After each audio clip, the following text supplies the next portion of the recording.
और मित्रता शत्रुता हम लोग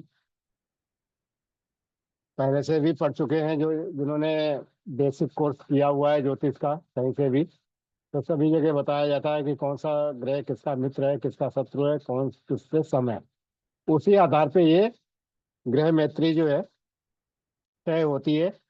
और 5 नंबर में से कैसे कैसे नंबर दिए जाते हैं उसके ये चार्ट जो है कि भाई अगर बिल्कुल चंद्र राशि का स्वामी बरका और कन्या के चंद्र राशि का स्वामी अगर एक है तो 5 नंबर पूरे मिल जाएंगे। आपस में मित्र है तो पूरे मिल जाएंगे। आपस में सम है तो कम नंबर मिलेंगे, 4 नंबर मिल जाएंगे। और शत्रु है लेकिन ऐसे शत्रु नहीं है कि जो बिल्कुल कट्टर हो, जैसे सूर्य और शनि बिल्कुल आपस में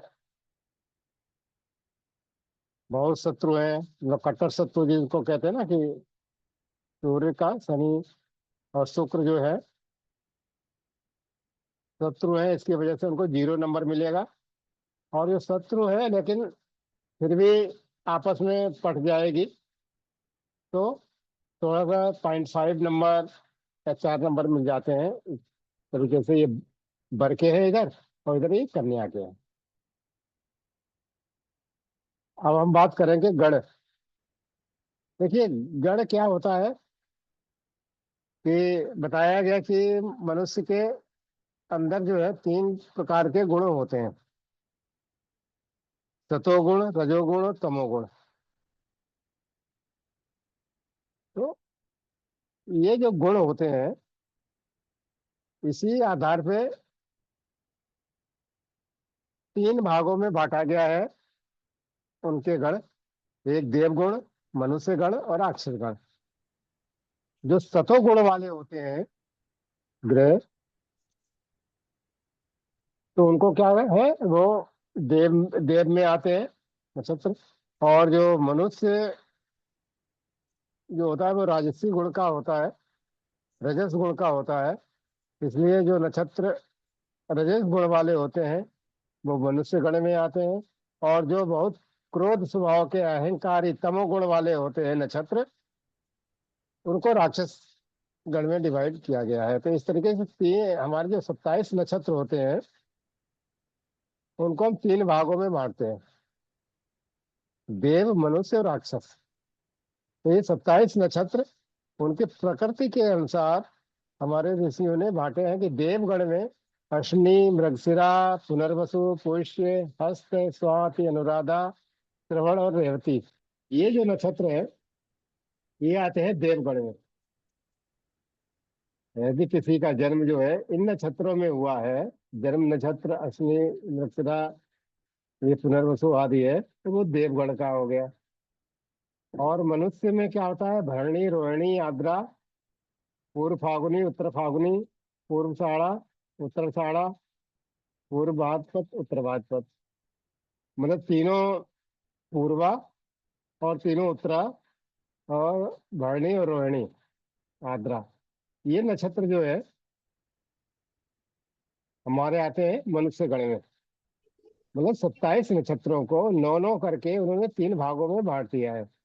ये देव में 9 नक्षत्र इन्होंने ये रखे हुए, मनुष्य में 9 नक्षत्र रखे हुए, और राक्षस गण में कृतिका, अश्लेषा, मघा, चित्रा, विशाखा, ज्येष्ठा, मूला और धनिष्ठा, सतविशा, ये राक्षस गण में रखे हुए नक्षत्र।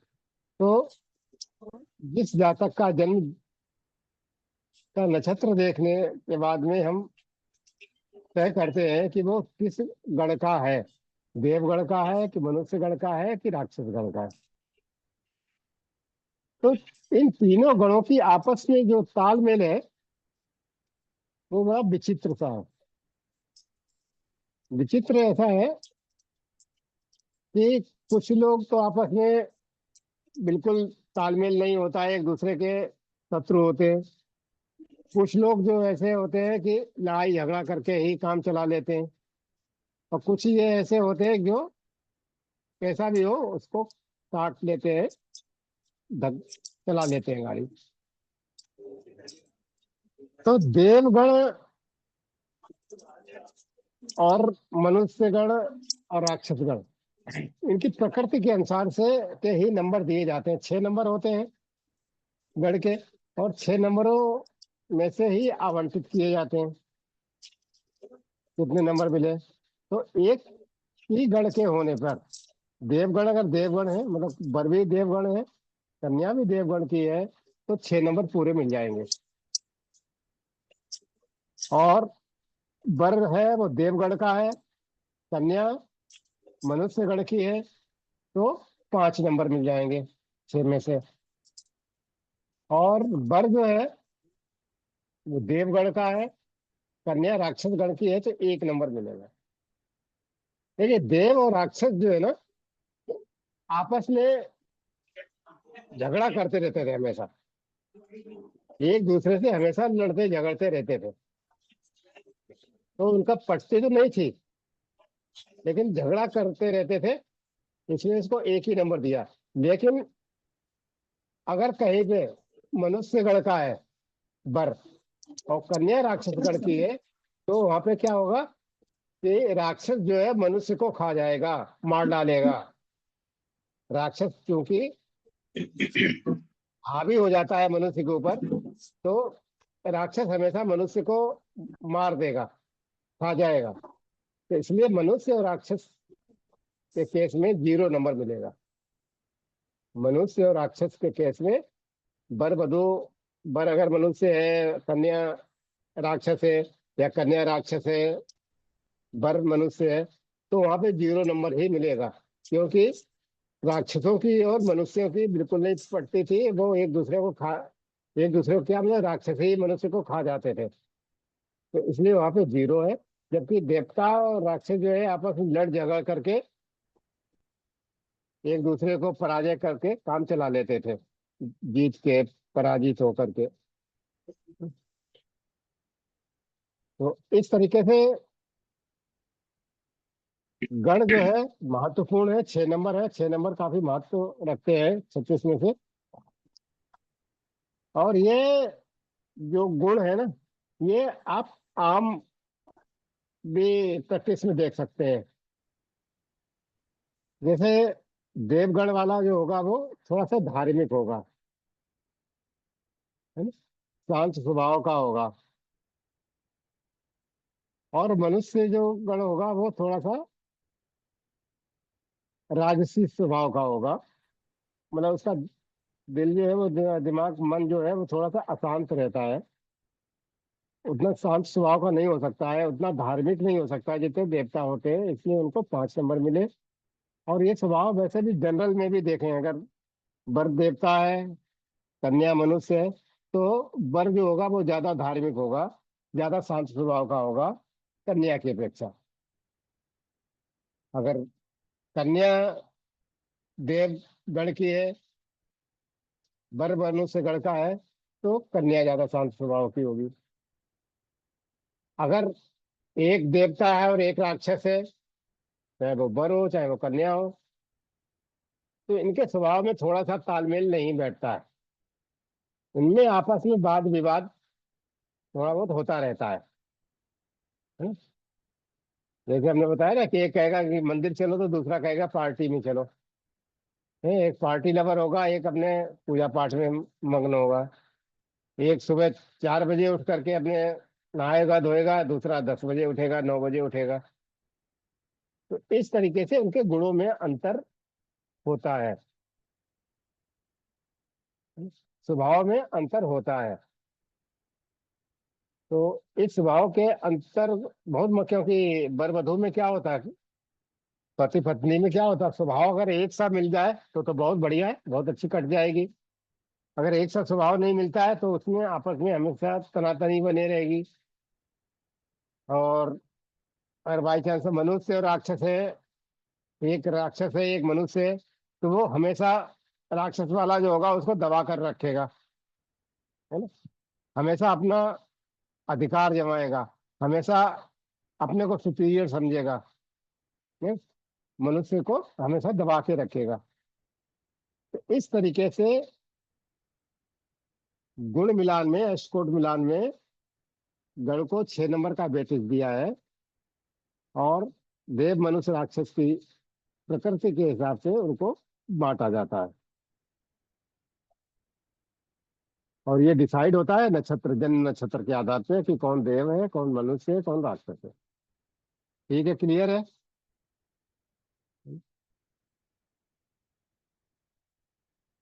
अब आता है हमारा भकुट। देखिए, भकुट और नाड़ी को बहुत ज्यादा नंबर दिए गए हैं। एक को 7 नंबर दिए गए हैं 36 में से, एक को 8 अलॉटेड है। तो इसका मतलब ये दोनों महत्वपूर्ण है। ये दोनों महत्वपूर्ण है। और भकुट जो होता है, दोष जो होता है, वो वर वधु की राशि के ऊपर डिपेंड करता है। राशि के अनुसार हम तय करते हैं कि वो भकुट दोष उसके अंदर है तो किस तरीके का है। तो भकुट दोष को 3 भागों में बांटा है हमारे ऋषि मुनियों ने, कि अगर वर की राशि से वर की राशि से कन्या की राशि दूसरी है, तो द्विद्वादश नाम का भकुट दोष होगा। कौन सा होगा? द्विद्वादश। जैसे मान लीजिए,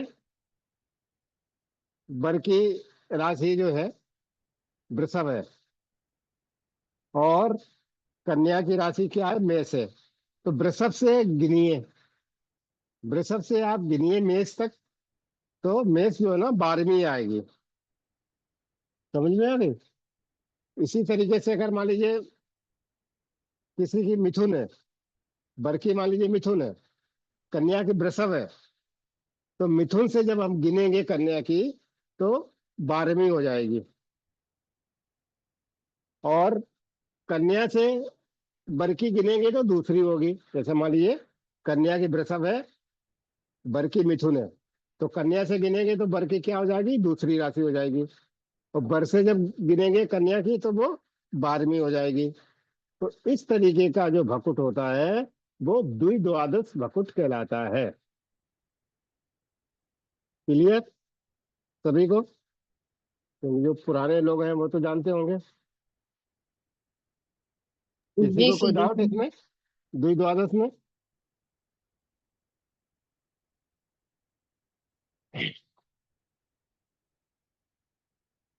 एक दूसरी प्रकार का भकुट दोष होता है नव पंचम या पंचम नवम। मतलब वर की राशि से कन्या की राशि गिनने पर अगर वो नमी है, अगर नमी है तो वो क्या होगी? नवम बैठ जाएगी। तो और कन्या से अगर वर की गिनेगी तो 5वीं आ जाएगी। जैसे मान लीजिए कोई भी राशि है? मान लीजिए लड़के वर की जो राशि है मेष है, ठीक। और कन्या की राशि मान लीजिए आपकी धनु है, तो आप गिनिए कौन सी हो गई? वर से नवम हो गई, धनु तक। और धनु से जब हम गिनेंगे मेष तक, तो वो 5वीं हो जाएगी। तो इस तरीके का जो संबंध होता है, पांचवा और नमा, या नमा और पांचवा जो होता है, वो पंचम नवम या नव पंचम भकुट कहलाता है। अगर एक राशि से दूसरे की राशि गिने, तो वो अगर नमी राशि है, तो उस नवी राशि से अगर हम पहली राशि गिनेंगे तो 5वीं ही होगी। क्योंकि राशि का चक्र इस तरीके का होता है, अगर एक नमी है तो दूसरी अपने आप 5वीं हो जाएगी नमी से। तो ये क्या कहलाता है? नव पंचम। अर्थात ये दूसरे प्रकार का भकुट होता है। फिर होता है, ये होता है आपका छठा और 8वां। तो स्टार्ट छठा और 8वां अष्टम, छठम और अष्टम। तो ये भी जो भकुट दोष है, अगर किसी की राशि से दूसरी राशि अष्टम पड़ रही है, तो अगर अष्टम से हम पहले वाले की राशि गिनेंगे तो वो छठी आ जाएगी। तो इस तरीके से ये छठे और आठवें का संयोग बन जाता है। तो ये तीनों प्रकार के जो प्रयोग होते हैं ये अच्छे नहीं माने गए हैं। ये जो है तीनों प्रकार के जो, अगर बर की राशि से कन्या की राशि जो है वो 12वीं है, तो ऐसे में कहते हैं कि वो बहुत खर्चीली होगी। कन्या जो होगी बहुत खर्चीली होगी। बर की राशि से यदि कन्या की राशि 12वीं है, तो ऐसे में कन्या जो होती है बहुत खर्चीली होती है, क्योंकि खर्चीली होने की वजह से घर गृहस्थी जो है वो अच्छी तरीके से नहीं चल पाती है, और हमेशा कुछ न कुछ दिक्कत बनी रहती है। तो इसलिए इसको अच्छा नहीं माना जाता है। इसी तरीके से नव पंचम भी जो होता है वो अच्छा नहीं माना जाता है। नव पंचम जो होता है, परिहार हरिहार तो बहुत है, इसका तक बाद में पढ़ेंगे। नव पंचम जो है कि मतलब एक राशि से दूसरी राशि नवी हो गई, और नवी से जब गिनेंगे तो दूसरी राशि 5वीं हो गई। तो ये भी जो है ना अच्छी नहीं मानी जाती है। इसमें क्या कहते हैं कि 5वां घर क्या होता है, संतान का होता है ना? और नवा घर क्या होता है, भाग्य का होता है। तो इसमें क्या होता है कि अच्छा नहीं माना जाता है ये भकुट। इसमें क्या होता है, संतान को कष्ट होता है। इसमें संतान को कष्ट होता है, या तो संतान होने में दिक्कत होती है या कष्ट होता है। इसलिए इस नव पंचम भकुट दोष को अच्छा नहीं माना गया है। अब आता है हमारा छठा और आठवां। षडाष्टक जो होता है, षडाष्टक दोष जो होता है ये अच्छा नहीं माना जाता है, क्योंकि 8वां भाव मृत्यु का भाव होता है, छठा भाव रोग का भाव होता है। यदि बरकी मान लीजिए, बरकी राशि से कन्या की राशि 8वीं है, तो कन्या की राशि से गिनेंगे तो बरकी राशि कितनी आएगी, छठी आएगी। तो ये आपस में षडाष्टक जो दोष होता है ये भी अच्छा नहीं माना जाता है। इसमें आयु का क्षरण होता है, आयु की कमी होती है। ये कई शास्त्रों में तो पहले लिखे थे कि ये मृत्यु का योग होता है, इसमें मृत्यु हो जाती है कि किसी न किसी की। तो इसलिए इसको अच्छा नहीं माना जाता, लेकिन मृत्यु तो नहीं होती है, लेकिन कुछ न कुछ मतभेद बने रहते हैं। आपस में जो है लड़ाई झगड़ा वगैरह चलता रहता है इनका, अगर षडाष्टक है, दोष है। तो इस आधार पे हमारे ऋषि मुनियों ने उसकी एक तालिका बना दी कि इस तालिका से आप जो 7 नंबर है उसको हम डिसाइड कर सकते हैं।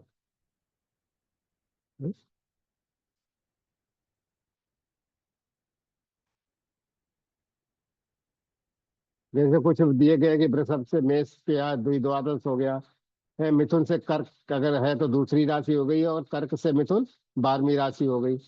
तो ये जो दोष है वो ये अच्छा नहीं माना जाता है।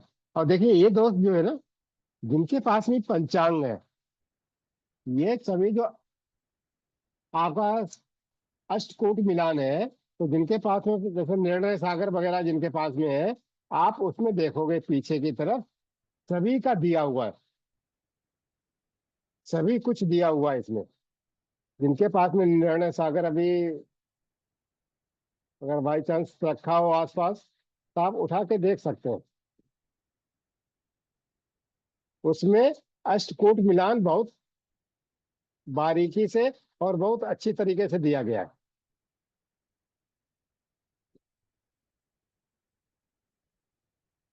कभी किसी ने देखा है? सर किस पेज पे है? लास्ट में देखिए, कहीं होगा वो, मेरे को भी देखना पड़ेगा पेज। लास्ट में होगा। उस पर यही लिखा लास्ट रहता है में स्कोर बल्कि मिला? जैसे है हमारे पास जो है 2025-26 का, उसका 65 पेज है। 65। 65। हाँ 65। ओके। तो पुराने अगर है किसी के में नाम है तो आगे पीछे होगा थोड़ा बहुत, एक दो पेज। हाँ सर, एक बना हुआ है कुछ राउंड हाँ, राउंड सी शेप है ना। एक तो ये राउंड शेप जो चक्र बना हुआ है, इससे पूरा दिया गया है। इसमें अगर देखिए नाम से राशि निकल आएगी, ऊपर दिए गए चाचू चोला, है ना। तो किस हम्म। नक्षत्र में होगा उनका जन्म, अश्विनी नक्षत्र में होगा, और मेष राशि उनकी होगी, क्षत्रिय वर्ण होगा, है ना। गण चतुष्पाद, ये आपका चतुष्पाद होगा आपका, है ना। हम्म। अवस्था जो होगा चतुष्पाद होगा। इसी तरीके से सब कुछ दिया गया है इसमें, है ना। हम्म। लास्ट में देखिए देव लिखा हुआ होगा, देव गण होगा, है? तो हम्म। नाम के अक्षर से इसमें सब कुछ दिया गया है कि नाम के अक्षर से आप देखिए कि इसका कौन सा नक्षत्र होगा, कौन सी राशि होगी, ठीक है कौन सा हम्म। वर्ण होगा, और कौन हम्म। सा बस्य होगा। बस्य का मतलब चतुष्पाद, द्विपाद, जल चर नवचर, हमने बताए थे ना, ये कीट और वनचर, हम्म। वो यहाँ पे सब लिखा हुआ है। किस योनि का होगा, या योनि भी लिखी हुई है, अस्तो योनि का होगा। अगर चूचे चोला अक्षरों से किसी का नाम है तो उसके ये होंगे। इसी तरह से लीलू ले लो, हम्म। ऊपर दिया गया है। तो इससे आप देखोगे तो इस नाम से, जिसका नाम प्रारंभ होगा इन अक्षरों से, तो उसका भरणी नक्षत्र होगा, मेष राशि होगी, क्षत्रिय वर्ण होगा चतुष्पाद, और गज योनि होगी, है ना। तो ये सब जो हम्म। है उनकी राशि का स्वामी जो होगा वो भौम मतलब मंगल होगा, और नर होगा। हम्म। ठीक है, ये सब इसमें दिया हुआ है। इससे आप मिलान कर सकते हैं, आप बड़ी आसानी से देख सकते हैं इसमें। ये कोई याद करने की जरूरत नहीं है। जैसे कि अनुज जी कह रहे थे कि ये इसका हमें पीडीएफ और वो मिल जाए, तो उससे पीडीएफ ही नहीं है, आपके पास भी, सबके पास पंचांग होता है। पंचांग में ये बहुत डिटेल में दिया हुआ होता है।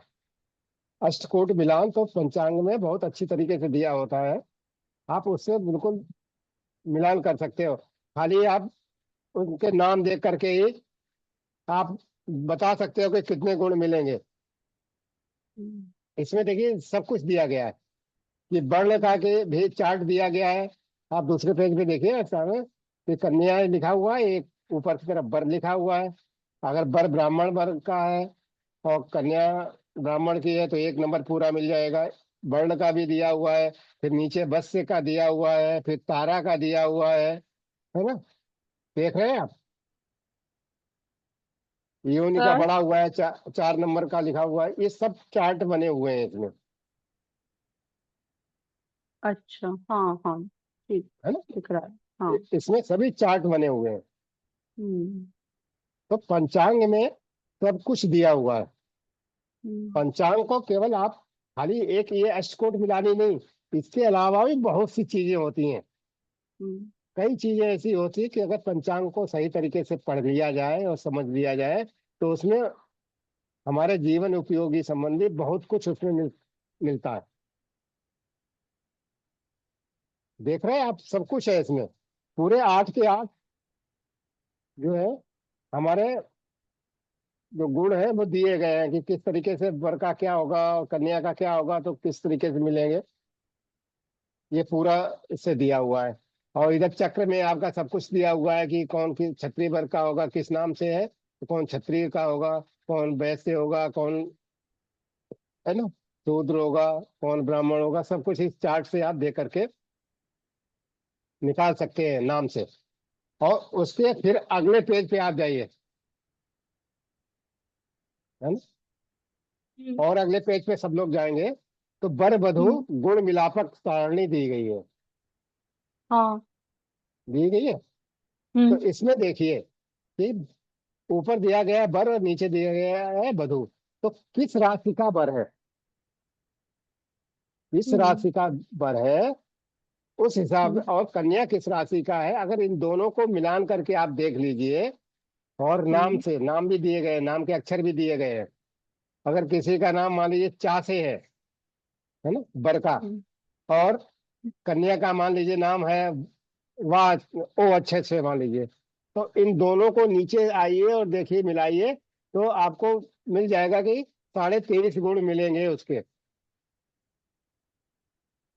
अगर हम राशि से, केवल नाम की राशि से या नाम के अक्षर से अगर हम अष्टकूट मिलान करना चाहें, तो खाली इस पंचांग को ही देख करके आप बता सकते हो कि इसमें कितने गुण मिलेंगे उसके।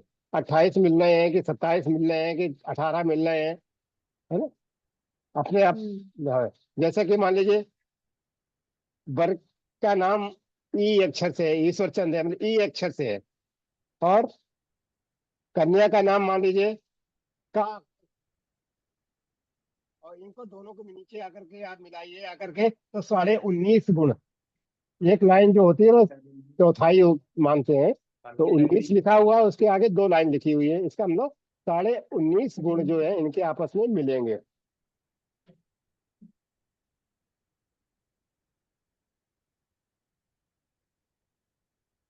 समझ में आ रही है बात? जी सर। सर अल्फाबेट एग्जैक्टली वही होना चाहिए, जैसे अगर मान लो वैभव और आयुषी मिलाना है, तो इसमें हाँ, बे बा छोटे ए का है, बड़ा ए मात्रा नहीं लगी हुई है। नहीं कोई बात नहीं, बात फिर आपको मिल जाएगा, कहीं भी मिल जाएगा। जैसे बा अक्षर जो है आपको वृषभ राशि में मिल जाएगा, वृषभ राशि होती है बा अक्षर की, तो जरूरी ना अच्छा। है ना, वृषभ में लिखा हुआ है, बा भी हम्म बोल रहा है, सब अक्षर दिए गए, बे छोट हम्म एक ही मात्रा का भी दिया गया है, छोटी मात्रा का भी हम्म दिया गया हम्म है। तो इस तरीके से पंचांग से बड़े आसानी से अष्टकूट मिलान आप कर सकते हो, बिना किसी टाइम गंवाए। इसमें तो 2 मिनट में हो जाता है। आप खाली नाम का अक्षर बताइए, लड़के का क्या है वहां देख लीजिए, और लड़की का क्या है नाम का अक्षर, और दोनों जहां मिल रहे हैं उतने गुण उसके मिल रहे हैं। हम्म ठीक है, हम्म। ये बात सभी को समझ में आई? सबके पास असल पंचांग नहीं होगा, इसलिए नहीं देख पा रहे होंगे।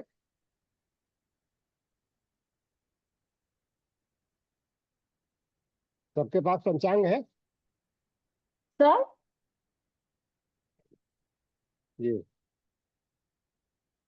ये जो पंचांग के ये वाले पेज हैं, जैसे पंचांग तो हर साल चेंज हो जाता है, ये 25-26 का है हमारे ये पास, सेम है रहते हैं, ना ये नेक्स्ट सेम साल? रहते हैं, ये ये सेम सेम रहेगा रहते ना? हैं। हाँ। हाँ, ये सेम रहते ठीक। हैं,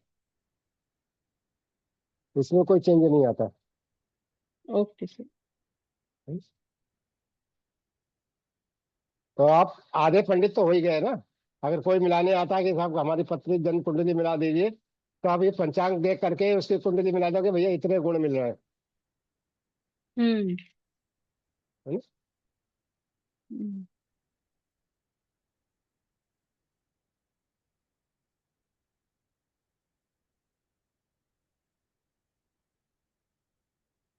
ठीक है, अब हम आगे बात करते हैं भकुट के बाद में नाड़ी, जिसके लिए सब लोग बड़े परेशान रहते हैं। ये नाड़ी दोष है, नाड़ी दोष, ज्यादातर लोग कहते हैं साहब नाड़ी दोष है? नाड़ी क्या है कि वर वधु के स्वास्थ्य और संतान से संबंधित होती है। नाड़ी दोष जो होता है, वर वधु के स्वास्थ्य कैसा रहेगा, संतान होगी कि नहीं होगी, उससे संबंधित होता है। आप इसमें देखिए ना, नाड़ी दोष जो है ये क्या है, ये नक्षत्रों पे आधारित है। 3 तरीके की नाड़ियां होती हैं, आदि, मध्य और अंत। आदि नाड़ी, मध्य नाड़ी और अंत नाड़ी। तो 27 नक्षत्रों को इन तीनों नाड़ियों में बांटा गया है। हर नाड़ी में 9 9 नक्षत्र जो है वो आते हैं। तो जन्म नक्षत्र जो है, जन्म के समय जो भी नक्षत्र होगा, तो वो किस नाड़ी में आता है ये डिसाइड होगा। तब जाकर के उसकी आप बता पाएंगे कि इसकी मध्य नाड़ी है कि आदि नाड़ी है, ये अंत नाड़ी है ना। उससे बड़े आराम से जो है ना आप निकाल सकते हो। तो नक्षत्रों को जैसे आदि नाड़ी के 9 नक्षत्र कौन कौन से हो गए? अश्विनी, आद्रा, पुनर्वसु, उत्तर फाल्गुनी, हस्त, ज्येष्ठा, मूला, सतविसा, है, और पूर्व भाद्रपद। ये क्या है, आदि नाड़ी के हो गए। अगर जिसका भी जन्म इन नक्षत्रों में हुआ है तो वो क्या हो गए, आदि नाड़ी के हो गए। अब इसे पंचांग में अगर आप चक्र देख लीजिए, सभी लोग यो चक्र पहले देख रहे थे, है ना? तो आप देखिए कि सबसे लास्ट जो चक्र सूर्य बना हुआ है उसके ऊपर लिखे हुए हैं कुछ नाम, कुछ लिखे हुए अक्षर, आ मा आ, तो आ पे अंक की मात्रा लिखी हुई है, लगी हुई है, तो वो अंत नाड़ी हो गई। फिर माँ लिखा हुआ है तो मध्य नाड़ी हो गई।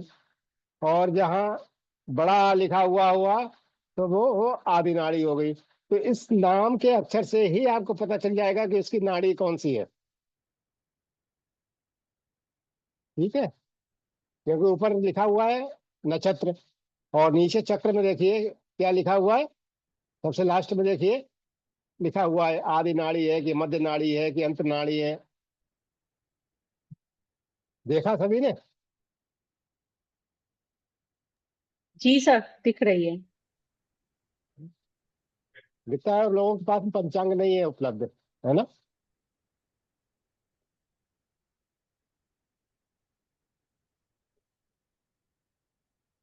अनुज के पास में होगा।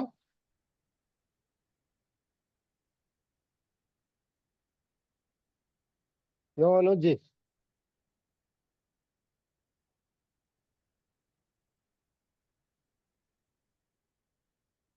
गए हो गए?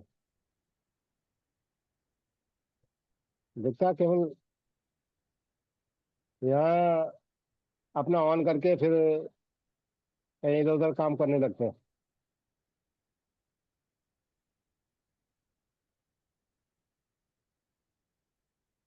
चलिए, तो नाड़ी कैसे डिसाइड होती है, सबको समझ नक्षत्र में आ से। गई। नक्षत्र हम्म। से होती है। हर हम्म। नाड़ी, मध्य नाड़ी, अंत नाड़ी, जो आदि नाड़ी होती है वो उसमें नौ नौ नक्षत्रों की होती है। तो नाड़ी कहते हैं कि नाड़ी जो है वो सेम नहीं होनी चाहिए। वर और वधु की नाड़ी जो है वो एक सी नहीं होनी चाहिए। एक सी अगर होती है तो उनके संतान उत्पत्ति में दिक्कत होती है। देखिए, हम तो आज हमारा साइंस जो है आज पहुंचा है कि साहब डीएनए टेस्ट कर लीजिए, एक डीएनए होगा तो उसमें बीमारी होने के चांसेस ज्यादा होते हैं। इसीलिए कहते हैं ना कि भाई एक ही घर में या मतलब माता का कुल और पिता के कुल जो है इनको बचाना चाहिए 7 पीढ़ियों तक। वो इसीलिए कहते थे कि भाई 7 पीढ़ियों का बचाने का मतलब यही था कि उनका डीएनए अलग अलग हो जाएगा तो संतान ठीक होगी। और अगर सेम होगा, कुल होगा, तो उसमें दिक्कत होती है संतान को। तो इसीलिए जैसे कि सबका विभाजन जो होता है कि भाई जो ऋषियों के नाम पर कुल रखे गए ना, कश्यप ऋषि है, भरद्वाज हम भरद्वाज गोत्र के हैं, वो कहता हम कश्यप गोत्र के हैं, कोई कांडल्य गोत्र के, कोई इस तरीके के जो ऋषियों ने रखे थे, वो जब भी शादी होती है तब सेम गोत्र बचाते हैं। तो सेम गोत्र बचाने का मतलब ही ये था कि वो इस तरीके से हमारे ऋषि मुनियों ने अध्ययन किया कि सेम गोत्र में क्या होता है कि डीएनए में कुछ विकृति पैदा हो जाती है, जिसकी वजह से संतान जो होती है उसमें दिक्कत होती है, उसको कोई न कोई बीमारी हो जाती है। तो वो सब कंसेप्ट जो था, जो आज हम लोग साइंस की मदद से देख रहे हैं, हमारे ऋषि मुनियों ने हजारों साल पहले ये सब अनुभव कर लिया था। इसलिए उन्होंने कहा कि सेम नाड़ी नहीं होना चाहिए वर वधु की। अगर एक नाड़ी होती है तो उनको संतान उत्पत्ति में दिक्कत होगी, या संतान होगी तो उसमें कोई न कोई बीमारी होगी। तो इसलिए सेम नाड़ी का हम लोग बाइकआउट कर देते हैं कि भाई सेम नाड़ी नहीं है, होना चाहिए। और वर वधु की नाड़ी अलग अलग होनी चाहिए, तो वो अच्छा माना जाता है। सेम नाड़ी बुरा माना जाता है, इसलिए सबसे ज्यादा नंबर दिए गए हैं इसको, 8 नंबर। नाड़ी को 8 नंबर इसीलिए ऋषियों ने दिए हैं कि संतान अच्छी नहीं होगी या स्वास्थ्य अच्छा नहीं होगा तो हमें दिक्कत होगी जो उम्र भर। है ना? इसलिए उन्होंने उसको इस तरीके से नक्षत्रों के आधार पर वर्गीकृत किया। और वो सब जानते थे, डीएनए वगैरह का सब उनको पास ज्ञान था। हमारे ऋषि मुनियों ने बहुत अध्ययन किया, बहुत तप किए, तब जाकर के ये चीजें निकाल ली थी। आज साइंस जो है वो अपने आप को ज्यादा वो कहता है कि साहब हम ज्यादा हैं, जबकि ऋषि मुनियों ने ये हजारों साल पहले सब कुछ बता दिया है। तो नाड़ी महत्वपूर्ण है, इसलिए इसको 8 नंबर दिए हैं। अब क्या दिक्कत होती है, जैसे आदि नाड़ी दोनों हो गए तो क्या होगी, मृत्यु हो सकती है, तलाक हो सकता है, आपस में वाद विवाद हो सकता है, इसलिए नहीं होना चाहिए। एक मध्य नाड़ी का अगर दोष है, अगर दोनों की मध्य नाड़ी है वर वधु की, तो भी है उनका शारीरिक स्वास्थ्य अच्छा नहीं रहेगा। मृत्यु तो पुराने जमाने की बातें हो गई, लेकिन आजकल तो साइंस बहुत डेवलप कर गया है, सब डॉक्टर भी हो गए, इसलिए उनका स्वास्थ्य अच्छा नहीं रहेगा। इसी तरीके से अंत नाड़ी में भी यही होता है कि मृत्यु तक हो सकती है, वैवाहिक जीवन जो होगा वो कष्ट में गुजरेगा, कुछ कुछ बना रहेगा, इसलिए एक नाड़ी नहीं होना चाहिए। अब इनके परिहार तो सभी के हैं, ये हमारे ऋषि मुनियों ने इनके परिहार भी बताया कि बाई चांस एक नाड़ी अगर है भी, तो हमने क्या बताया था आपको कि एक नक्षत्र के 4 चरण होते हैं। जिन्होंने बेसिक पढ़ी है, बेसिक ज्योतिष तो यहाँ लगभग सभी जानते हैं कि जो नक्षत्र होता है वो कितने का होता है, 13 अंश 20 कला का होता है, और उसके 4 चरण होते हैं। प्रत्येक चरण जो होता है 3 अंश 20 कला का होता है। ये हम लोगों ने वैदिक ज्योतिष में स्टार्टिंग में ही पढ़ा था। तो अगर हमारे ऋषि ने कहा कि अगर बाई चांस एक ही नक्षत्र है भी, वर वधु का एक ही नक्षत्र है, तो उनकी नाड़ी भी एक हो जाएगी। लेकिन यदि उनके चरण अलग अलग है, किसी का मान लीजिए भरणी में जन्म हुआ है दोनों का, लेकिन किसी का भरणी के प्रथम चरण में हुआ है जन्म, किसी का तृतीय चरण में जन्म हुआ है, तो भी नाड़ी दोष का परिहार हो जाता है। ऐसा हमारे ऋषि मुनियों ने कहा है कि अगर एक नक्षत्र में भी पैदा हुए हैं और उनके चरण अलग अलग हैं तो भी परिहार हो जाएगा। और यदि एक ही राशि है दोनों की, तो एक राशि में क्या होते हैं, हमारे 2.5 नक्षत्र आते हैं, 2 नक्षत्र आते हैं और एक आधा नक्षत्र आता है। तो अगर राशि भी एक है, राशि एक होने से भी जो होता है कई बार नाड़ी दोष बन जाता है। और नाड़ी दोष अगर बन गया है एक राशि होने की वजह से, लेकिन उनके नक्षत्र अलग अलग है, क्योंकि एक नाड़ी में 2.5 नक्षत्र होते हैं, तो हो सकता है वर का नक्षत्र कोई, नाड़ी सेम होगी लेकिन नक्षत्र कोई दूसरा होगा। इसी तरीके से कन्या का अगर नक्षत्र कोई दूसरा है तो भी नाड़ी दोष का परिहार हो जाता है। ऐसा हमारे ऋषि मुनियों ने परिहार के विषय में कहा है कि एक नाड़ी होने पर भी यदि उनके नक्षत्र के चरण अलग अलग हैं तो नाड़ी दोष का परिहार हो जाता है। या उनके एक राशि भी है और नक्षत्र अलग अलग है तो भी नाड़ी दोष का परिहार हो जाता है। ठीक है, समझ में आई बात सभी को? जी सर। कोई किसी को डाउट इसमें? सर इसमें फिर कंप्यूटर में तो नहीं देख पाएंगे, ये तो हाथ से देखना पड़ेगा।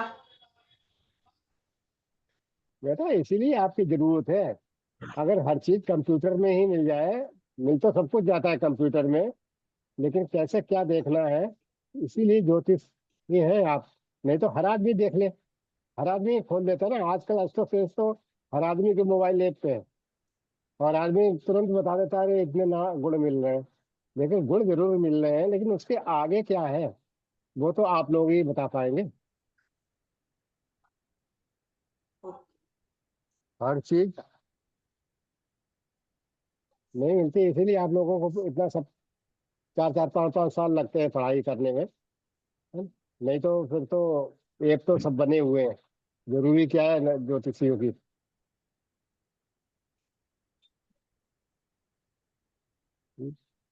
अष्टकूट मिलान जो है सभी लोगों का, मुझे लगता है ये पंचांग से क्लियर हो गया होगा। अगर सबके पास पंचांग है तो ये चीज क्लियर हो गई होगी।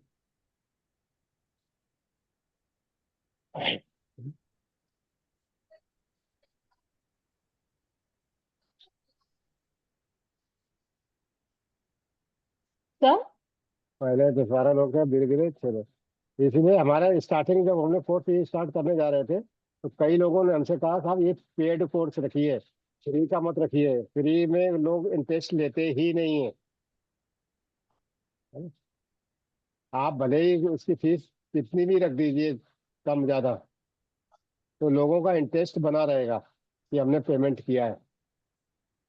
सर वो निशुल्क का कोई मोल नहीं लेते हैं ना, बस इतना सा बात हाँ है सर। हाँ, इसीलिए आप देखिए अब ये 8-10 तक हो गए थे लोगों, धीरे धीरे उन्होंने देखा कि ठीक है पंचांग में सब कुछ है तो चलो छोड़। सर लेकिन मैंने बहुत कुछ सीखा, वो मुझे भी अर्थ पता चले कि अच्छा इसका मतलब ये था, इसका मतलब ये था, भले ही नकली पढ़ बिल्कुल। पर हाँ। पत्री में जो चीजें लिखी रहती थी पर हमें उनका मतलब नहीं पता था, अब हमें एटलीस्ट ये समझ में आया कि अच्छा इसका कुछ मतलब भी होता है।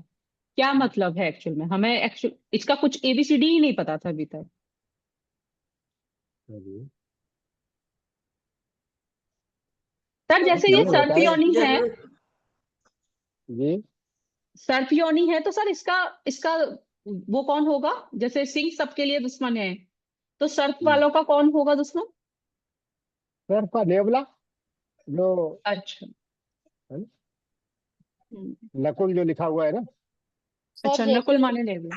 ओके। हम्म, सर जैसे हमने पढ़ा अष्टकूट, और आपने शुरुआत में कहा था कि अष्टकूट नहीं भी मिलता है और कम गुण हो तो भी अच्छा विवाह चलता है। जी। तो सर आप ये भी हमें बताएंगे कि मतलब कब अच्छा विवाह चल सकता है, एकदम गुण ना मिलने पर भी, या बहुत कम है, 10 है, 13 है, 14 है, तो क्या सर हम वो भी देखिए सीख। ऐसा है ना कि जैसे मान लीजिए ग्रह मैत्री मिल रही है ना। जी सर। अगर ग्रह मैत्री जिसकी मिल रही है तो भकुट अगर 7 नंबर का आया तो भकुट नहीं भी मिलता है तो भी काम चल जाता है। कहते हैं ग्रह मैत्री अगर मिल रही है जिसकी, तो और जो छोटे मोटे अगर नहीं भी मिलते हैं तो भी चल जाता है काम। मतलब उनके जो राशि के स्वामी हैं उनकी मित्रता है, तो वो स्वभाव में एक हो जाते हैं, तो उस स्वभाव की वजह से आपस में तालमेल चल जाता है उसका। है ना। लेकिन कई बार क्या होता है कि कुछ चीजें हावी हो जाती हैं। अब जैसे कि मान लीजिए भकुट है, भकुट में ये कहा गया है कि अगर ग्रह मैत्री मिल रही है तो भकुट दोष जो होता है वो उसका परिहार हो जाता है। लेकिन क्या होता है कई बार हमने देखा है कि षष्टक में अगर जैसे मेरे नपंचम है तो चल जाएगा, ठीक है, कोई बात नहीं, संतान को थोड़ा बहुत होगा, तो आजकल की जो साइंस है वो काफी अच्छी हो गई है, तो सब बीमारियों का क्योर क्योर भी हो जाता है, सब कुछ हो जाता है, चल जाता है, कोई दिक्कत नहीं होती है ना। अब द्वि द्वादश है, अगर उनके ग्रह मैत्री है, आपस में तालमेल सही है, तो खर्च क्या होगा, खर्च करेगी तो हो सकता है कि खर्च वो पॉजिटिव वे में करे, घर गृहस्थी के लिए करे, उसके उपयोग के लिए करे, या हो सकता है उनकी बात को समझ कर उतना खर्चीली ना हो। उसमें यही कहा गया था कि वो खर्चीली बहुत होती है जिसकी वजह से घर गृहस्थी का बैलेंस बिगड़ जाता है। लेकिन ग्रह मैत्री होने से वो बैलेंस हो सकता है संतुलित हो जाए। इस तरीके से कई बार क्या होता है कि गुण नहीं भी मिलते हैं, लेकिन कुछ गुण ऐसे होते हैं जो मिल जाते हैं जिनकी वजह से अच्छा चल जाता है। सर अगर भकूट पूर्ण है लेकिन मैत्री नहीं है तो भी तो मिलता होगा सर। अब भकुट है, भकुट में भी ये देखना पड़ता है कि किस तरीके का भकुट है वो, है ना, किस तरीके का भकुट है। अब जैसे कि सर मान लीजिए बरका, अब बरका मान लीजिए जैसे द्विद्वादश का एक एग्जाम्पल ले लीजिए। अगर बर से कन्या की राशि अगर हम गिनते हैं तो अगर वो द्वादश में आती है, मतलब कन्या की राशि 12वीं है, तो वो खर्चीली होगी। लेकिन अगर कन्या से हम बर की राशि गिने, अगर वो द्वादश आ जाती है तो क्या होगा, लाभ होगा उसको, तो उसको लाभ होगा। सर अपने से अगर सातवीं आती हो तो? सातवीं तो अच्छी है, सातवीं में तो कोई दोष ही नहीं है। हाँ, दोष नहीं है सर, हाँ। कोई दोष सर ही नहीं है। अच्छा, सर ये भी तो कहते हैं कि जैसे समझ लीजिए अष्टकूट नहीं मिला, तो सर्वप्रथम हमें राशि चेक करना चाहिए कि कैसी राशि है। हाँ, तो क्या सर वो भी मतलब? देखिए, सबसे पहले क्या था कि राशि मिलान ही लोग करते थे, कि भाई राशियों के मिलान किए कि दोनों की राशियों के स्वामी अगर ठीक है। राशि मिलान का मतलब यही था कि राशि मिलान की जो राशियां हैं उनके जो स्वामी हैं, स्वामी ग्रह हैं, उनकी आपस में क्या है, मित्रता है कि शत्रुता है कि सम है। ठीक है, उनके आधार पे ही, गुणों के आधार पे ही उसके स्वभाव होगा। सर जैसे है ना? हम कह सकते हैं जैसे कर्क राशि जलचर है, हम्म। मकर राशि भी जलचर है और वृश्चिक हम्म। राशि भी जल वाली है। लेकिन ठीक है। चंद्रमा और शनि या चंद्रमा मंगल अगर कुछ ऐसी कुंडली आती है तो क्या हम यहाँ पे राशि मिलान करते समय क्या कह सकते हैं सर? जबकि राशि तो मिल रहा है, जबकि वो पंचम नवम भी नहीं आता है, द्वादश भी नहीं और षडाष्टक भी नहीं ठीक है, बनता। बिल्कुल बिल्कुल। लेकिन जलचर जितनी भी राशियां हैं, है ना, उनको जब आपस में मिलान करते हैं तो वो उनका तालमेल बैठ जाता है।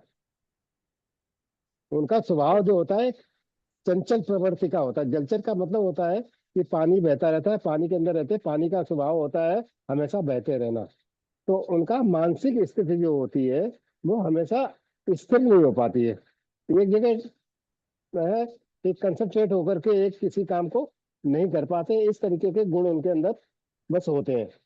तो वो कोई ऐसा नहीं है कि उनका कोई शारीरिक नुकसान पहुंचाते हो या बहुत ज्यादा कोई दिक्कत करते हो। इसलिए जलचर जलचर है तो पूरा मार्क उसको मिल जाएंगे। है? अब जैसे बंचर था, बंचर में केवल सिंह आता था। सिंह जो है वृश्चिक के अलावा किसी को नहीं छोड़ता है, चाहे वो मनुष्य का हो चाहे चतुष्पाद कोई भी हो। है? तो उस तरीके से वो छोड़ने का मतलब ये था, एक थोड़ा ना हावी रहने की प्रवृत्ति होती है। जैसे मान लीजिए किसी की भी राशि का स्वामी अगर सिंह है, सूर्य है, तो सूर्य का क्या मतलब है, सिंह राशि का स्वामी सूर्य है। सूर्य जी सब राजा है, सभी ग्रहों का स्वामी है, राजा है। तो उसके अंदर क्या है, डिक्टेटरशिप होती है। उसके अंदर नेतृत्व करने की क्षमता होती है। उनके उसके अंदर अपना आदेश देने की वो होती है, प्रवृत्ति होती है कि दूसरे से काम कराने की प्रवृत्ति होती है। खुद काम नहीं करेगा लेकिन दूसरे से करवाने की उसकी प्रवृत्ति होती है। इस तरीके के गुण होते हैं, वो हमें देखने पड़ते हैं। ऐसा नहीं है कि बहुत नुकसान, क्योंकि ऐसा नहीं कि सिंह सूर्य है तो साहब बहुत ज्यादा दिक्कत हो जाएगी, कुछ दिक्कत नहीं होती। बस उसके गुण ऐसे होते हैं कि भाई दूसरे से काम ज्यादा लेता है, खुद काम कम करता है। तो बहुत से लोग ऐसे होते हैं कि जो हमेशा आदेश ही देते रहते हैं। जी। तो सर है ना? हम जैसे राशि मिलान करते समय ये देख सकते हैं कि जलचर जलचर है तो सोच सकते हैं, अगर लेकिन अगर गर्म है दोनों तो नहीं सोचना चाहिए, क्योंकि दोनों गर्म होंगे तो फिर आग लगेगी वहां पर। शांति नहीं। आग क्या लगेगी, मतलब ये कह सकते हैं कि थोड़ा सा ये उनके जो है कि वैसा होगा, गुस्सा गुस्सैल प्रवृत्ति होगी भाई। है ना? तो इसीलिए मांगलिक दोष, मांगलिक दोष में यही तो देखा जाता है। मंगल क्या है, अग्नि जी तत्व है। जी जी। तो विवाह में जो मांगलिक दोष देखा जाता है, क्योंकि असल में क्या है, ये 5 दिन का ही कोर्स है। जब हमारा पूरा कोर्स होता है तो वो 20-25 दिन का होती है, 20-25 क्लासें होती हैं खाली विवाह विवाह को लेकर के। तो उसमें मांगलिक दोष वगैरह सब कुछ डिटेल में पढ़ते हैं। है ना? मांगलिक दोष तो इसीलिए देखा जाता है कि भाई, मतलब एनर्जी का कुछ रहता है, मतलब एनर्जी जाते रहती है। हाँ उसके अंदर क्या है कि गुस्सा होने की प्रवृत्ति जाते हैं, गुस्सेल होगा। अगर मान लीजिए वर जो है मांगलिक है, कन्या मांगलिक नहीं है, तो वर के अंदर क्या होगी, गुस्सा करने की प्रवृत्ति ज्यादा होगी। अब उस गुस्से को वधु कितना झेल पाएगी। है ना? हर बात में अगर गुस्सा नाक पे चढ़ा रहेगा तो बेचारी कहीं ना कहीं तो परेशान हो ही जाएगी। जी सर। तो ये सब चीजें बड़ी, जितना आप डिटेल में पढ़ोगे ना, जितनी क्लासिकल बुकें पढ़ोगे, जितना डिटेल में पढ़ोगे, उतना आपको ये कंसेप्ट क्लियर होते जाएंगे और आप अच्छा प्रोडिक्शन करते रहेंगे, है ना। ये तो खाली हम एक बेसिक चीजें आपको बताते हैं चल रहे हैं कि भाई ऐसा भी होता है। अब मान लीजिए अष्टकोड मिलान का कुछ लोगों ने नाम ही सुना होगा, है ना। और लेकिन अब जो हमने पढ़े आठों पैरामीटर, किस पैरामीटर में क्या होता है, ये थोड़ा सा आपको डिटेल में पता चला। आप जब और डिटेल में पढ़ेंगे एक एक को लेकर के, तब आपको सब कुछ क्लियर होता चला जाएगा। अगर अगर अच्छा इसका इसका मिलान है तो ये होगा, इसका इसका मिलान है तो ये होगा, तो थोड़ा सा और डिटेल में पता होगा। तो इसलिए जितना आप पढ़ेंगे उतना ही आपको आगे होगी जानकारी। धन्यवाद सर, बहुत अच्छा आपने समझाया। धन्यवाद सर। सर जी। सर जैसे 5 घर होते हैं जहां पर अगर मंगल बैठा हो तो हम मांगलिक बोलते हैं उनको, है ना। 12, जी। 1, 4, 7, 8, यही है ना सर। हाँ जी। तो सर जैसे वो बंदा मांगलिक हो गया, 12, 1, 4, 7, 8 में मंगल बैठा हुआ है तो, या हम्म। फिर मंगल की राशि भी है, अगर मंगल नहीं बैठा है सिर्फ मंगल की राशि है, 1 या 8 लिखा हुआ है, नहीं नहीं तो भी नहीं मांगलिक वो हो जाएगा। नहीं नहीं नहीं, ऐसा नहीं, अच्छा। ऐसा कुछ नहीं। सिर्फ मंगल होगा वहां पे तभी होगा, अगर राशि तभी लिखी तो, हुई है 1 या 8 तो नहीं होगा। नहीं नहीं नहीं,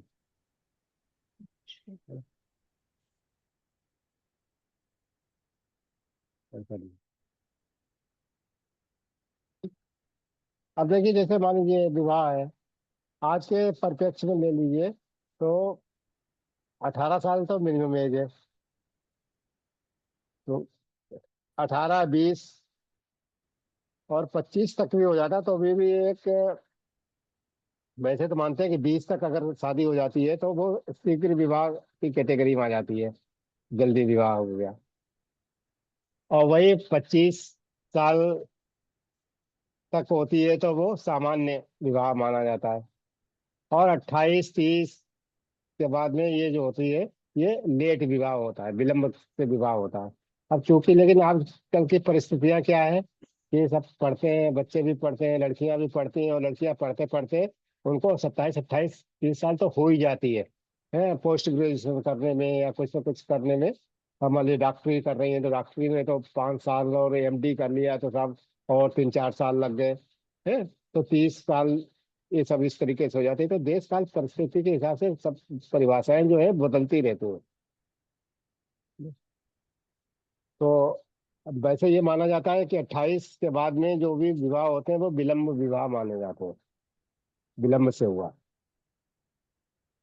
तो कुछ ऐसी परिस्थितियां हैं कुंडली में, उसको देख करके भी हम लोग प्रोडिक्शन कर सकते हैं कि इसका विवाह लेट होगा, है ना। जैसे 7वें भाव में, कुंडली के 7वें भाव में शनि है तो भी विवाह विलंब से होता है। 7वें भाव में यदि शनि होता है तो भी विवाह होता है।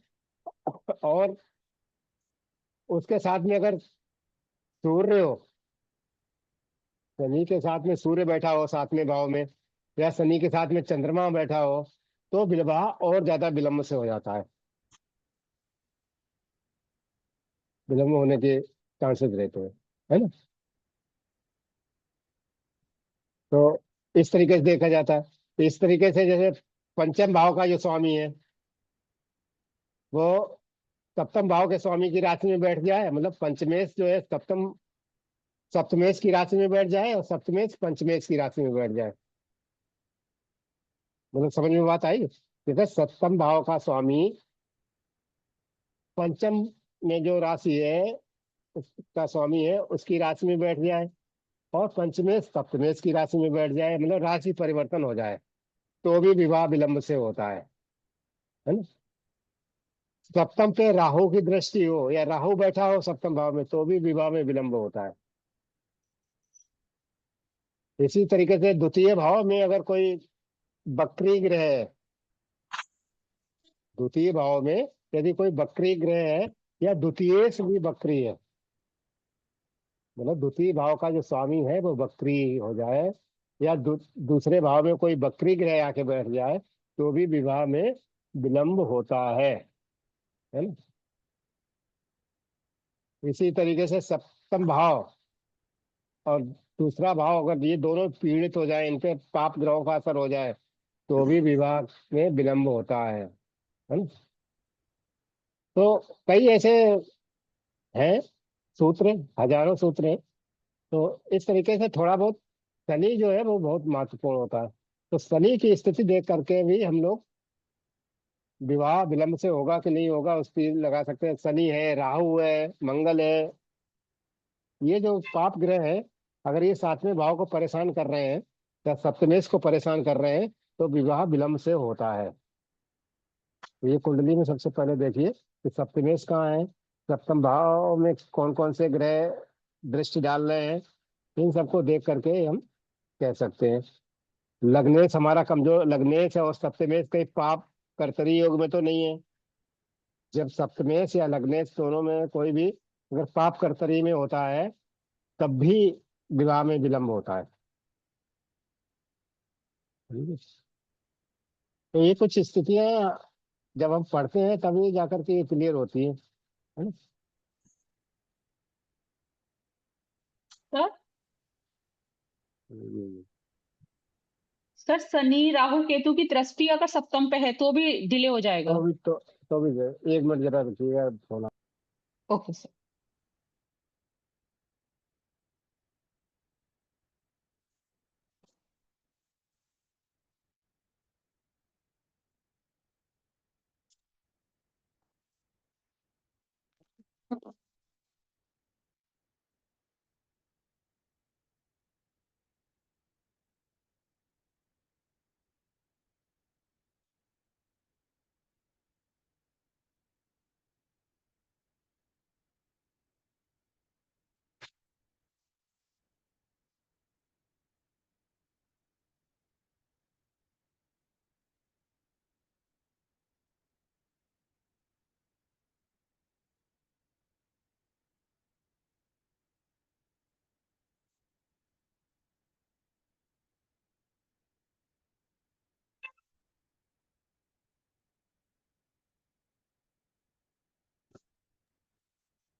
इस तरीके से ये विवाह विलंब का है। फिर उसी तरीके से विवाह कब होगा, इसका भी थोड़ा सा आइडिया होना चाहिए आप लोगों को, है। तो विवाह कब होगा, अगर जिन्होंने हमारा बेसिक कोर्स किया था उनको सबको हमने बताया था कि दो गोचर जो होते हैं, भाई हमने वो तो बता दिया, विवाह होगा कि नहीं होगा, तो वो प्रोमिस कैसे देखते हैं वो तो हमने कल हम लोगों ने डिस्कस किया था। अब ये होगा विवाह तो होगा कब, तो उसके लिए कम से कम 2-4 जो मेन मेन पॉइंट है वो तो दिमाग में होना चाहिए। है तो बहुत से, ये इसमें क्या है कि मेन 2 ग्रहों का गोचर देखा जाता है। सबसे पहले तो हम देखें कि हमारे सप्तम भाव में जो भी ग्रह बैठे हुए हैं, उनकी दशा महादशा में विवाह होता है। सप्तमेश की महादशा या अंतर्दशा जब चलती है तब विवाह होता है। यह सप्तम भाव को जो ग्रह देख रहे हैं, दृष्टि डाल रहे हैं, उनकी दशा अंतर्दशा जब आती है तब विवाह होता है। लग्नेश की जब भी दशा अंतर्दशा आती है तब विवाह होने की होती है। तो इस तरीके से पहले से नजर आपको ये डाल लेना चाहिए कि इस समय दशा अंतर्दशा कितनी चल रही है, क्या फेवर में है वो नहीं है। तो मेन रूप से देखिए, लग्नेश की है तब दशा अंतर्दशा में विवाह होने के चांसेस होते हैं। सप्तमेश दशा अंतर्दशा में चांसेस होते हैं। ठीक? सप्तम भाव में जो ग्रह बैठे हुए हैं, क्योंकि जब दशा अंतर्दशा चलती है तब शादी होने के चांसेस होते हैं। या सप्तम भाव को जो ग्रह देख रहे हैं, उनकी दशा अंतर्दशा जब आती है तब शादी होने के चांसेस होते हैं। ठीक है, तो पहले तो दशा देखिए। जब भी आपके पास कोई कुंडली आती है, पूछता है कोई, तो सबसे पहले आप दशा देखिए। कि किसकी दशा चल रही है। ठीक है, तो वो देखिए, अगर आप मान लीजिए षष्ठे सैत्रिक भावों की, मतलब छठे भाव के स्वामी की या आठवें भाव के स्वामी की या 12वें भाव के स्वामी की दशा चल रही है, तो उस समय शादी होने के चांसेस नहीं होते हैं, या उस समय कोई न कोई अन्य दिक्कतें होती हैं। तो ये देख लीजिए। फिर उसी तरीके से जब भी गोचर हमने सबको बताया था, गोचर सबको आता है। हाँ भाई। नहीं गोचर का गुरु जी। मतलब होता है कि एक तो जन्मकालीन ग्रह होते हैं, कि जन्म के समय किस भाव में कौन सा ग्रह बैठा हुआ है, वो तो जन्मकालीन ग्रह हो गए। उसके बाद वो गोचर का मतलब होगा आज की तारीख में जब भी आप देख रहे हैं उस समय ग्रह कहाँ वो गोचर कर रहे हैं। गुरु जी आपकी आवाज सही नहीं आ रही है। उसको गोचर कहते हैं। तो जब भी गुरु बृहस्पति का गोचर जन्म कुंडली के 7वें भाव से में होगा, या सप्तमेश की, जहां बैठा हुआ है सप्तमेश की राशि के ऊपर से होगा।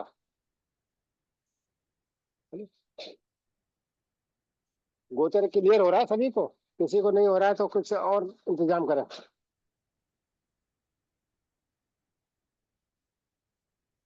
क्यों भाई, गोचर सबने पढ़ा है? नहीं गुरु जी। क्या आपने बेसिक किसी का क्लास व्लास की है कि नहीं की है ज्योतिष की?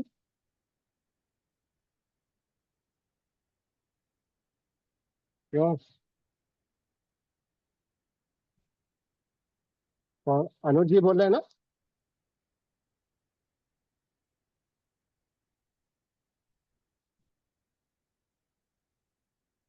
कौन कह रहा था भाई? तो मैं उसी हिसाब से लो ना।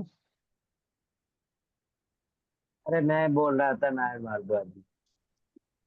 नारायण जी, तो आपने तो यार गोचर पढ़ा होगा भाई। अरे नहीं पढ़ा था सर, गुरु जी पर क्लास नहीं ले पाई थी, उसके बाद रिकॉर्डिंग है सब चली गई। आपसे बात हुई थी मेरी उस टाइम पे, मतलब क्या है कि उस टाइम बहुत व्यस्तता चल रही थी, क्लास ले अटेंड नहीं हुई। और रिकॉर्डिंग ही मैंने देखा था, मैं रिकॉर्डिंग वो लिखूंगा सर, रिकॉर्डिंग भी सारी रिकॉर्डिंग तो पड़ी। हमारा पूरा टेलीग्राम ही गायब हो गया। तो सब मेरा तो वो उस टाइम का ज्योतिष ज्योतिष सब फेल हो गया, वो तो उस काम का नहीं रहा।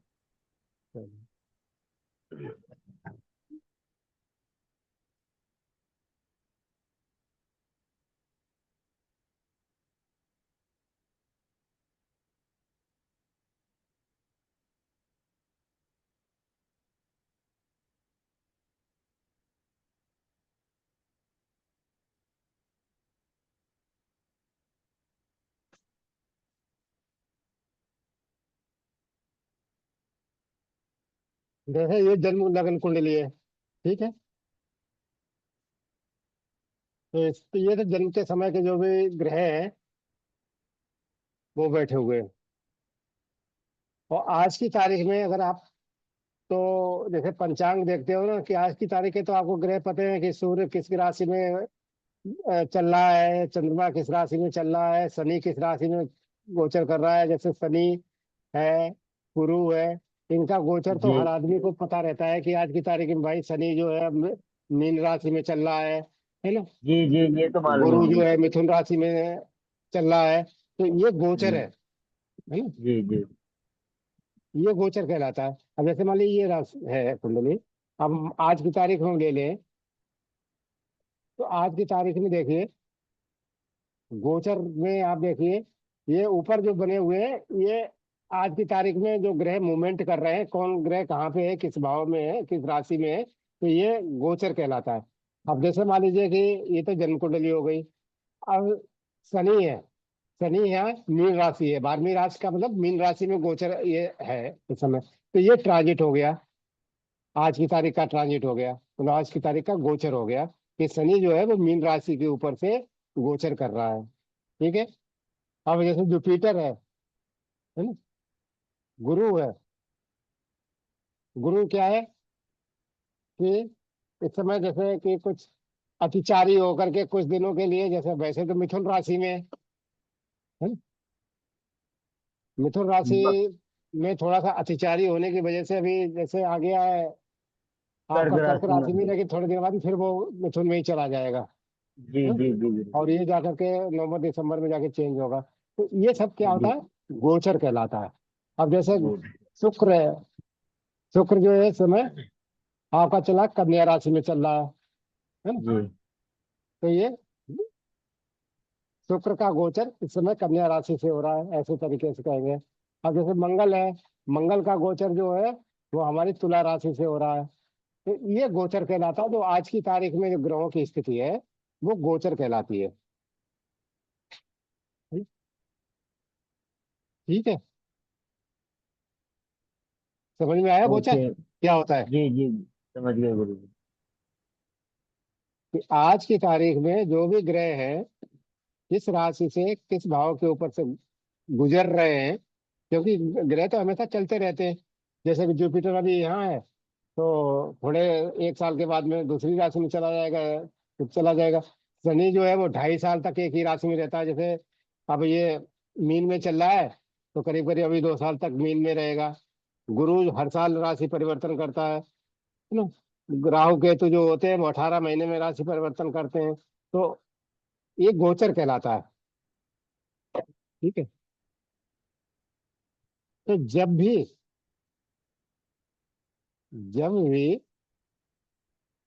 गोचर का जो बृहस्पति है सप्तम भाव के ऊपर से, सप्तम भाव में जैसे ये मिथुन राशि है, मिथुन राशि से गोचर करेगा, तब उसके विवाह होने के चांसेस रहेंगे। या सप्तमेश बुध जहाँ बैठा हुआ है, बुध जो वहाँ बैठा हुआ है वहां से जब गोचर करेगा, है ना? जैसे बुध इसमें बैठा हुआ है, मान लीजिए ये इसमें लगन में, जब उसके ऊपर से गोचर करेगा तब शादी होने के चांसेस होंगे, है ना? या नवांश कुंडली जो होती है, नवांश कुंडली में भी देखिए, नवांश कुंडली में भी सप्तमेश जहां भी है उससे गोचर करेगा, उसके ऊपर से गोचर करेगा, या सप्तमेश जहाँ जिस राशि में बैठा हुआ है उस राशि से गोचर करेगा, तब विवाह होने के चांस होंगे। या उसके त्रिकोण में, त्रिकोण संबंध बहुत महत्वपूर्ण होता है। त्रिकोण संबंध सभी को याद है, 1 5 9 का जो होता है वो त्रिकोण संबंध कहलाता है। जैसे 1 नंबर ये है, तो इसका संबंध जो होगा वो इस राशि से ये त्रिकोण बनेगा, 1 का, 5वें भाव का और 9वें भाव का, ये त्रिकोण बन जाएगा।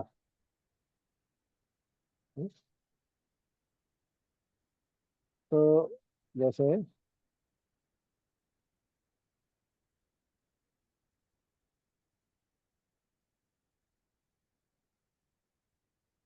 ये त्रिकोण संबंध कहलाता है, ये 5वां भाव और ये 9वां भाव और ये पहला भाव, ये त्रिकोण कहलाएगा। कोई भी अगर ग्रह यहाँ पे बैठा हुआ है, पहले भाव में बैठा हुआ है, तो उसका संबंध 5वें भाव में जो ग्रह बैठा हुआ है उससे होगा, और 9वें भाव में जो भी ग्रह बैठा हुआ है उससे भी होगा। तो ये त्रिकोण संबंध कहलाता है। ये त्रिकोण संबंध ये है तो नाड़ी का, लेकिन ये त्रिकोण संबंध हर जगह इफेक्टिव होता है। तो जब भी गोचर जो है, जैसे मान लीजिए बृहस्पति का गोचर यहाँ से हो रहा है, तो इसके त्रिकोण में जो भी ग्रह होंगे उससे भी उसका प्रभाव पड़ेगा।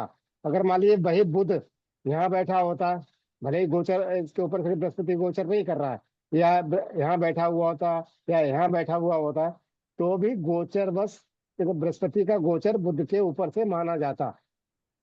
या मान लीजिए यहाँ पे 5वें भाव में या 9वें भाव में कोई भी ग्रह बैठा होता है, तो उस बृहस्पति अगर यहाँ से गोचर कर रहा है, कहीं से भी कर रहा है, 1 5 9 से किसी भी भाव से गोचर कर रहा है, तो उसका संबंध ऑटोमेटिक उस भाव से बन जाता है, 1 5 9 से।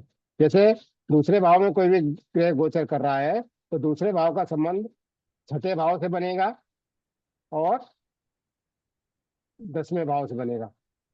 ये गोचर, तो ये इस भाव में बैठे हुए ग्रह जो है आपस में संबंध स्थापित कर लेते हैं। अगर किसी भी ग्रह का गोचर दूसरे भाव से हो रहा है, तो उसका प्रभाव छठे भाव में बैठे हुए ग्रह से भी पड़ेगा और दसम भाव में भी बैठे हुए ग्रह के ऊपर से पड़ेगा। तो ये त्रिकोण संबंध कहलाता है। इसी तरीके से अगर मान लीजिए कोई ग्रह यहाँ पे तीसरे भाव में बैठा हुआ है तो उसका त्रिकोण कहाँ से बनेगा?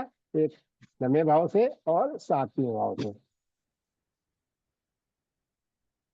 तो जो भी ग्रह हमारा 7वें भाव में बैठा हुआ है उसका संबंध हमारे एकादश भाव से भी होगा, यहाँ के इस भाव में बैठे हुए ग्रह से, और इस भाव में बैठे हुए ग्रह से भी होगा। तो हमारा यहाँ पे कहने का मतलब ये है कि जब भी बृहस्पति किसी भी भाव से गोचर जब करता है, यदि वो गोचर का संबंध हमारे सप्तम भाव या सप्तमेश से बनता है तो भी विवाह होने के चांस रहते हैं। ठीक है। अगर जैसे मान लीजिए आज की तारीख में गोचर कर रहा है वो कौन सी? चौथी राशि से। गुरु का गोचर कहाँ हो रहा है? चौथी राशि से। तो चौथी राशि का जो संबंध होगा वो चौथे भाव से, 8वें भाव से और चतुर्थ भाव से, ये त्रिकोण बनेगा। तो गुरु का जो प्रभाव होगा वो चौथे भाव में बैठी हुई कोई भी ग्रह बैठा होगा उससे उसके ऊपर भी होगा, 12वें भाव में जो ग्रह बैठा हुआ है उसके ऊपर भी होगा, और चौथे भाव में जो ग्रह बैठा हुआ है उसके ऊपर भी होगा। अगर ये बृहस्पति मान लीजिए यहाँ पे बुध बैठा होता है, जो भी ये, क्योंकि यहाँ का सप्तमेश कौन है? बुध है, 3 नंबर की राशि है। तो बुध अगर मान लीजिए यहाँ बैठा होता है तो भी विवाह होने के चांसेस होते हैं। यदि बुध यहाँ बैठा होता तो भी विवाह होने के चांसेस होते हैं, और बुध यहाँ पे इस भाव में बैठा होता है तो भी विवाह होने के चांसेस होते हैं। समझे? ये गुरु का प्रभाव जब सप्तम भाव के ऊपर या सप्तमेश के ऊपर आता है तब विवाह होने के चांस बन जाते हैं। ठीक है। या लग्नेश के ऊपर भी जब गुरु का गोचर होता है, लग्न भाव के ऊपर से भी जब गुरु का गोचर होगा, या लग्नेश के ऊपर से भी जब गुरु का गोचर होता है तब भी विवाह होने के चांसेस होते हैं। ये बात क्लियर हो गई सभी को?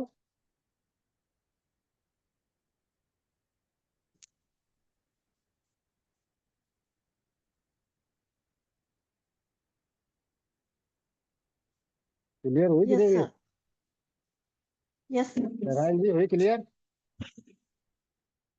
जी गुरु जी। कल लगाओगे जाके कुंडलियों पे? तुम्हें विवाह की ज्यादा चिंता थी ना कई बार, क्या कि सब विवाह के लिए कुंडलियां आती है।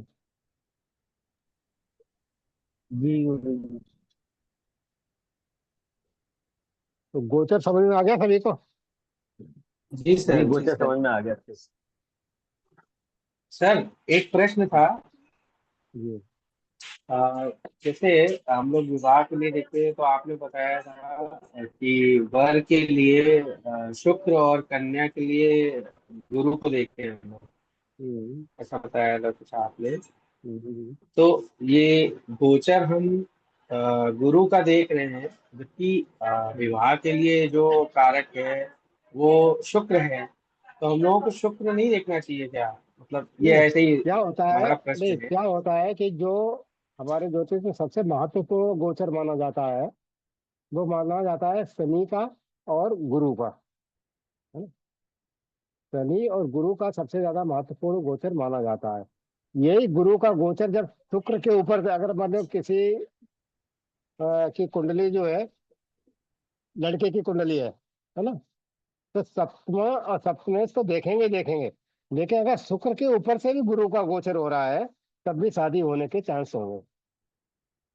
इसी तरीके से लड़की की कुंडली में जब गुरु का गोचर गुरु के ऊपर से या सप्तम भाव से या सप्तमेश के ऊपर से होगा तो भी शादी होने के चांसेस होते हैं। ठीक है सर। समझ में आई बात? जी कारक तो जी हमेशा जी। इंपॉर्टेंट होता है, ओके। ऐसा नहीं कि कारक इंपॉर्टेंट नहीं होता। जी, ठीक है। ठीक है सर। देखिए हम तो ये शॉर्ट में बता रहे हैं, बहुत से फार्मूले हैं और बहुत सी चीजें देखते हैं, ऐसा नहीं है कि एक चीज देखते हैं। जब विश्लेषण करते हैं कुंडली का बहुत चीजें देखते हैं, और वो बहुत सी चीजें कब आती हैं जब आप जितना अध्ययन करोगे, ज्यादा से ज्यादा अध्ययन करोगे, तब जाकर के वो चीजें समझ में आती है। कुल मिलाकर सर सबसे ज्यादा इम्पोर्टेंट चीज जो है वो नक्षत्र है। नक्षत्र पे बाकी चीजें तो देखिए, जो एनालिसिस है, जो गणित है, वो हम लोग समझ सकते हैं, जो सॉफ्टवेयर है, वो सारी चीजें, लेकिन नक्षत्रों की गणना अगर एक्यूरेसी आएगी तभी आगे की चीजें सही हो पाएंगी। देखिए नक्षत्र जो 27 नक्षत्र है ना, ये ज्योतिष का सार है। क्योंकि नक्षत्र हमेशा फिक्स होते हैं, और कुछ लोग जो पुराने हमारे ज्योतिषी लोग थे, वो नक्षत्रों के हिसाब से ही देखते थे।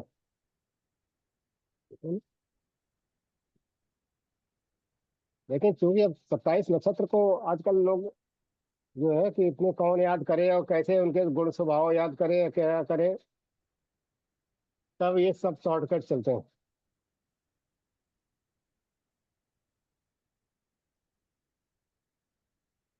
तो विवाह के संबंध में जो मोटी मोटी चीजें थी वो हमने आप लोगों को बताई, और जो डिटेल में हम लोग जब भी मौका मिलेगा डिटेल पूरे कोर्स में करेंगे। चलिए, आज हम लोग यहीं विदा लेते हैं, आगे कभी मिलेंगे।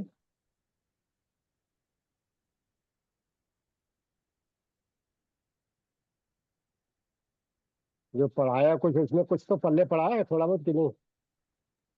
Yes sir. हम्म? जी सर। जी सर। कुछ तो सीखने को मिला होगा। जी सर। ठीक है, शुभ रात्रि। चलिए, दीपावली